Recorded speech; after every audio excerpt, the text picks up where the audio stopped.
Il faut répéter l'histoire de Clément Méric. C'est parti.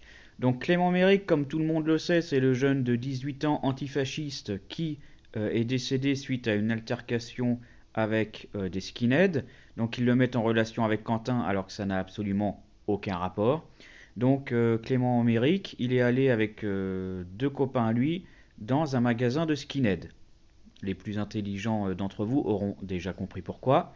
Mais pour les autres, je vais continuer d'expliquer. On est 3000 intelligents d'ailleurs, 3000 intelligents avec moi d'ailleurs. Donc n'hésitez pas à vous abonner pour faire partie de la team des intelligents. Donc il entre dans le magasin de skinhead, il tombe sur qui? Des skinheads. Mais comme par hasard, mais hasard de dingue.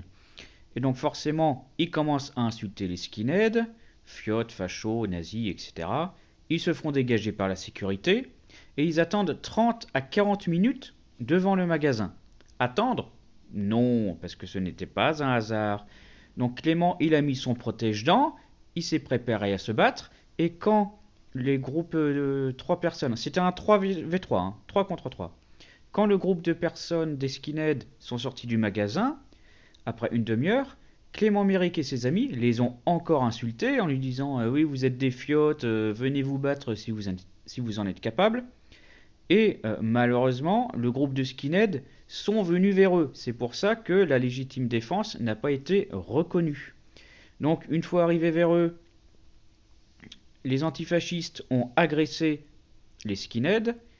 Et la bataille, c'était Jordan Zebo contre Doumbé, hein. Ça a duré 6-7 secondes, ça a été très rapide. Malheureusement, Clément Méric s'en est pris une, voire deux, à main nue. Et pourtant, ça a été une agression avec armes, alors qu'il n'y en avait pas. Les médecins légistes n'ont pas certifié qu'il y avait eu des armes. Parce qu'en fait, le problème, c'est qu'il s'est pris un coup, il est tombé, malheureusement, sa tête a tapé dans un poteau, et il est mort. Et personne ne rigole. C'est un drame, évidemment, c'est abominable ce qui s'est passé. Personne ne devrait mourir en étant aussi con.